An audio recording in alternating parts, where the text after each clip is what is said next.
जनूबी अफ्रीका ने पाकिस्तान को दूसरे टी20 में 7 विकेटों से शिकस्त दे दी। जनूबी अफ्रीका ने 207 रन का हदफ 3 विकेटों के नुकसान पर पूरा किया।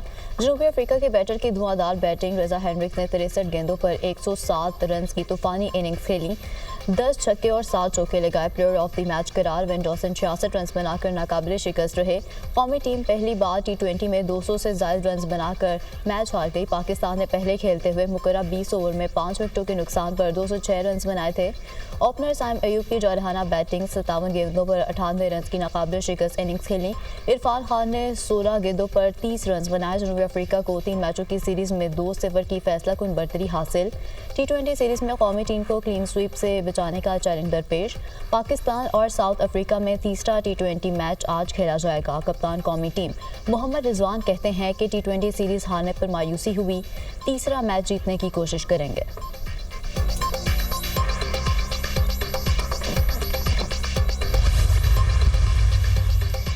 टी20 करियर में तेज तरीन 11,000 रन बनाने का एजाज़ बाबर आजम ने टी20 क्रिकेट में नई तारीख रकम कर दी। कौमी बैटर ने जनूबी अफ्रीका के खिलाफ इनिंग में कारनामा सर अंजाम दिया। बाबर आजम ने 11,000 रन का संगे मील 298 इनिंग्स में अबूर किया। बाबर आजम 300 से कम इनिंग्स में ये कारनामा सर अंजाम देने वाले दुनिया के पहले बैटर बन गए। वेस्ट इंडीज़ के क्रिस गेल ने 314 इनिंग्स में 11,000 रन बनाए थे। बाबर आजम तीनों फॉर्मेट में 14,000 रन बनाने वाले 5वें बल्लेबाज बन गए। भारतीय साजिशें नाकाम, पाकिस्तान के असूल मौक़िफ़ की जीत। आईसीसी ने पाकिस्तान के पार्टनरशिप फार्मूले की मंजूरी दे दी। ICC champions trophy hybrid model के तहत होगी। आज आईसीसी की जानिब से बाज़ाब्ता ऐलान किए जाने का इम्कान। चैंपियंस ट्रॉफी पर आईसीसी और भारत ने पीसीबी की तमाम शराइत मान ली, भारतीय मीडिया का दावा। आईसीसी मीटिंग आज दोबारा होगी, मजीद पेशरफ्त मुतवक्के। भारतीय टीम चैंपियंस ट्रॉफी में अपने मैचेस दुबई में खेलेगी। पाकिस्तान और भारत के दरमियान असूली मुआहिदा तय पा गया। भारत के चैंपियंस ट्रॉफी के सेमीफाइनल और फाइनल में पहुंचने की सूरत में दोनों मैचेस दुबई में खेले जाएंगे। टी20 वर्ल्ड कप 2026 में पाकिस्तान अपने मैचेस कोलंबो में खेलेगा। पाकिस्तान 2027 के बाद आईसीसी वुमेन्स टूर्नामेंट की मेजबानी करेगा। पाकिस्तान को कोई इजाफी रकम नहीं मिलेगी, भारतीय मीडिया। पाकिस्तानी वफ़द की अमेरिका में कैद डॉक्टर आफिया सिद्दीकी से 3 घंटे मुलाकात। आफिया सिद्दीकी की रिहाई के लिए पाकिस्तानी वफ़द की अमेरिकी कांग्रेस और महकमा खारजा के हुकाम से भी मुलाकातें। सेंटर बुशरा अंजुम का कहना है कि अमेरिकी हुकाम से गुफ्तगू मुस्बत रही। उम्मीद है कि अमेरिकी हुकूमत 20 जनवरी से कबल आफिया सिद्दीकी की रिहाई से मुतालिक फैसला करेगी। आफिया सिद्दीकी का केस आलमी सतह पर इंसानी हकूक का मसला है। डॉक्टर आफिया ने मुलाकात में बताया कि उन्हें अब भी इंसाफ मिलने की उम्मीद है।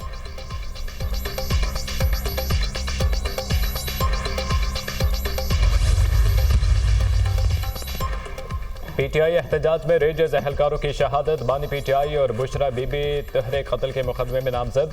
थाना रमना में दर्ज FIR मंजरियाम पर आ गई। वक़ुए का मंसूबा डियाला जेल में बना। रेंजर्स एहलकारों की अमवात का वक़ुआ बानी पीटीआई की इबा और हुक्म पर हुआ। बानी के हुक्म की तामील बुशरा बीबी, अली अमीन, उमर अयूब ने की। मुराद सईद, जुल्फी बुखारी, रऊफ हसन, हमाद असर भी मुजरिमाना साजिश में शामिल। बुशरा बीबी और दीगर मुल्जिमान ने वीडियो पैगाम के जरिए अवाम को मुश्ताइल किया। FIR का मतन, मुकदमे में कत्ल और इंसदादे दहशतगर्दी समेत 10 दफात शामिल।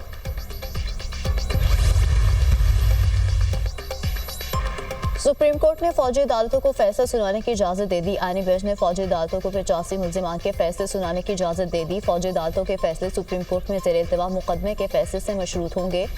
जिन मुल्जिमान को सजाओं में रियायत मिल सकती है उन्हें रिहा किया जाए। जिन मुल्जिमान को रिहा नहीं किया जा सकता उन्हें सजा सुनाने पर जेलों में मुंतकिल किया जाए। सुप्रीम कोर्ट का हुक्म।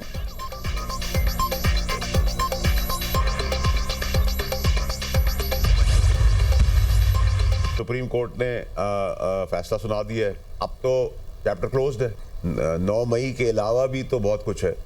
तो 9 मई तो आखिरी कील है कफन के अंदर सियासी। बाजवा साहब का हम ट्रायल या बाजवा साहब को कसूरवार ज़रूर ठहराते अगर वो फैज़ हमीद साहब को DGSI के ओहदे से नहीं हटाते, क्योंकि उन्होंने हटा दिया जब उनको पूरी गेम समझ में आ गई। और फैज़ हमीद साहब इतने मॉन्स्टर ताकतवर इसलिए हो गए कि जो अल्टीमेट बॉस है सियासी वो प्राइम मिनिस्टर साहब थे, उनकी पुष्प पाए, उनको फुल ब्लेसिंग्स हासिल थी। और अभी भी आप देखें इमरान खान साहब के इस बयान से तो वो फिर फैज़ हमीद साहब को बचाना चाहते हैं और बाजवा साहब के ऊपर डालना चाहते हैं। सुप्रीम कोर्ट के फौजी अदालतों के फैसले के बाद बानी पीटीआई का सियासी चैप्टर क्लोज है। बानी पीटीआई खबर बाजवा पर मलबा डालकर फैज हमीद को बचाना चाहते हैं। बहुत पहले कहा था बानी का मिलिट्री कोर्ट में ट्रायल सरप्राइज नहीं होगा। फैज हमीद ने बहुत पहले शवाहिद बानी के खिलाफ दे दिए हैं। बानी पीटीआई का मिलिट्री कोर्ट में ट्रायल तो होगा। Laptop, video, audio recording, planning समेत बहुत से शवाहिद हैं। 9 मई के अलावा भी बहुत कुछ हुआ है। कौमी हुकूमत की बातें सिर्फ गपशप हैं, ऐसा कुछ नहीं है।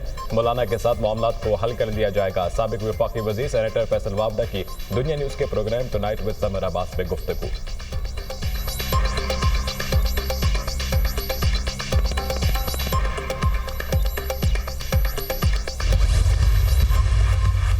बानी पीटीआई पार्टी रहनुमाओं पर अदम एतमाद कर चुके। अगर पीटीआई से मुज़ाकरात करें और उसे बानी की हिमायत ना हो तो मुज़ाकरात का क्या होगा?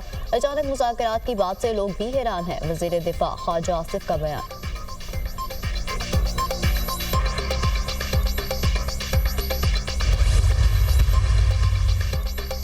हम मुज़ाकरात मुल्क के लिए करने को तैयार हुए। बानी पीटीआई ने मुज़ाकराती टीम में मजीद 2 अरकान को शामिल किया है। सेनेटर हामिद खान और अलामा राजा नासिर अब्बास को मुज़ाकराती टीम में शामिल किया गया।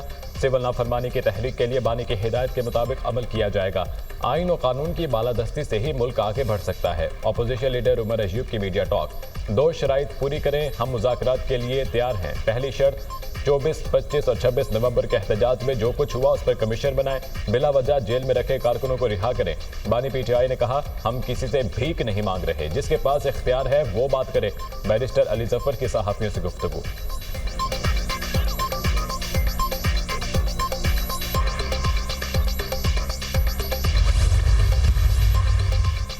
वज़ीर आज़म की बिजली के नर्ख मजीद कम करने की हिदायत। मुस्तक़बिल में कम लागत वाले बिजली मनसूबों को तरजीह दी जाए। बिजली मनसूबों के लिए मकामी वसाइल को अहमियत दी जाए। बिजली की मौजूद इस्तेदाद को भी शमसी तवानाई पर मुंतकिल किया जाए। वज़ीर आज़म की ज़ेर सदारत बिजली के पैदावारी मनसूबों तरसीली निज़ाम पर जायज़ा इजलास। मुल्क में जारी पन बिजली के मनसूबों पर पेशरफ से आगाह किया। बिजली तरसील के निज़ाम में इस्लाहात पर अमल दरामद तेज़ करने की हिदायत। ज़्यादा ईंधन से कम बिजली पैदा करने वाले फरसुदा बिजली घरों को फौरी बंद करने के अहकामात। वज़ीर आज़म ताजिस्तान के वज़ीर बराए तवानाई की मुलाकात। शहबाज शरीफ का मुख्तलिफ शोबों में ताउन में पेशरफ पर इत्मीनान का इजहार। फ्रीकैन का ज़मीनी रवाबित, तवानाई, तालीम, ज़राअत के शोबों में ताउन को फ़रोग़ देने पर इत्तेफाक।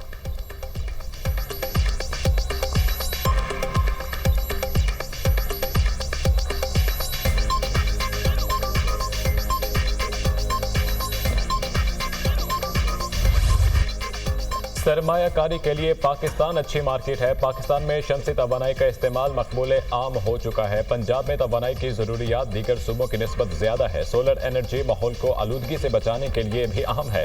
चीन मुख्तलिफ शोबों में पाकिस्तान की मदद कर रहा है। पाक चीन दोस्ती लाजवाल है। वज़ीर आला पंजाब मरीम नवाज का जिनको सोलर कंपनी के इजलास से खिताब। वज़ीर आला मरीम नवाज से BGI जिंकोमिक्स के सदर की मुलाकात। मरीम नवाज ने BGI जिनोमिक्स को पंजाब में रिसर्च सेंटर कायम करने की दावत दी। BGI जिनोमिक्स कैंसर के इलाज के लिए महकमा सेहत और हुकूमत पंजाब की मावनत करेगा। हुआवे के ताउन से लाहौर को पाकिस्तान का पहला जदीद तरीन स्मार्ट सिटी बनाने का फैसला। वज़ीर आला पंजाब मरीम नवाज से हुआवे गवर्नमेंट अफेयर्स के सदर से मुलाकात।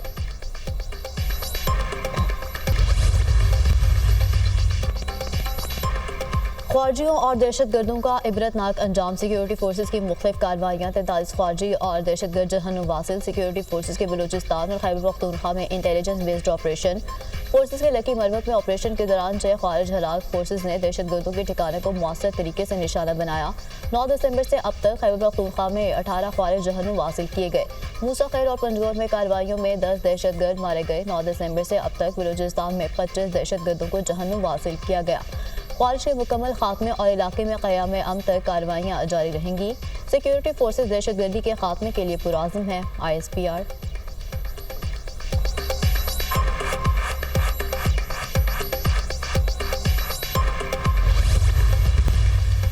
कराची एयरपोर्ट पर भारतीय मुसाफिर तैयारे की इमरजेंसी लैंडिंग। सिविल एविएशन के मुताबिक भारतीय निजी एयरलाइन की परवाज़ दिल्ली से जद्दा जा रही थी।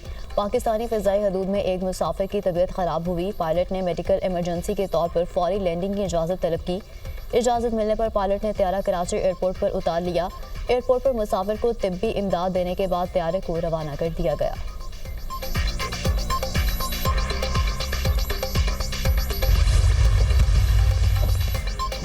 मुल्क भर में सर्दी की लहर बरकरार, बेशतर शहरों में मौसम सर्द और खुश्क, पहाड़ी इलाकों में शदीद सर्दी। अस्तूर में दर्जा हरारत -11, क़िलात और मालब जब्बा में -6 डिग्री रिकॉर्ड। चित्राल और दीर में भी पारा -4 डिग्री तक गिर गया।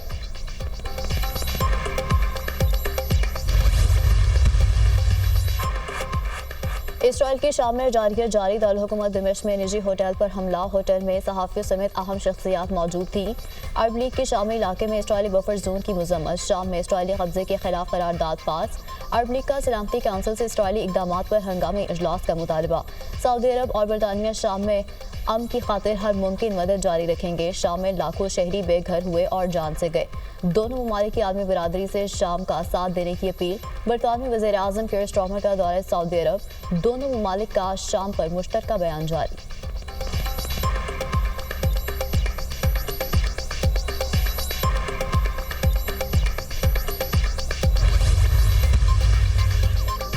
गजा में इसराइली मजालिम का सिलसिला थम ना सका। नसीरात कैंप पर इसराइली हमले में शहीद फलस्तीनियों की तादाद 33 हो गई। इसराइल की नसर और सबरा में भी खौफनाक बमबारी। सिहोनी फोर्सेज का गजा के मुतअद्दिद मकामात से फलस्तीनियों को नकल मकानी का हुक्म।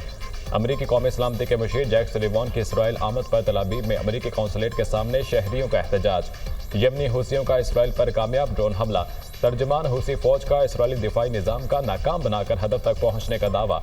यमन में हजारों मुजाहिरीन का अमरीका और इसराइल के खिलाफ एहतजाज। दोनों ममालिक के झंडों को नजरे आतिश कर दिया।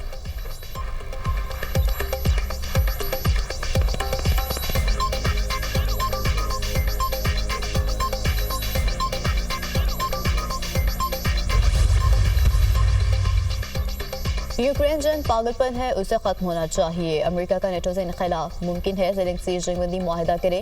चीन जंग खत्म कराने के लिए साजिश कर सकता है। यूक्रेन की फौजी इमदाद कम करूंगा। डोनाल्ड ट्रंप की गुफ्तगू नामुंतखब अमेरिकी सदर का डे लाइट सेविंग टाइम के खात्मे पर जोर। कहते हैं कि डे लाइट सेविंग टाइम के खात्मे की कोशिश करेंगे। डे लाइट सेविंग टाइम अमेरिकियों के लिए नागवार और महंगा है।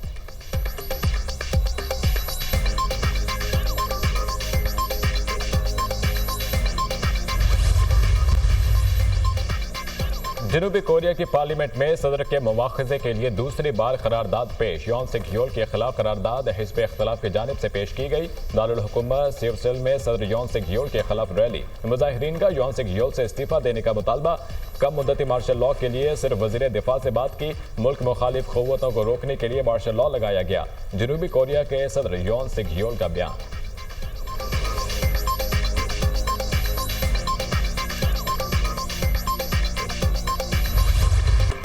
और मुनफरिद असलूब और धीमे लहजे के शायर जॉन एलिया की 93वीं सालगिरह।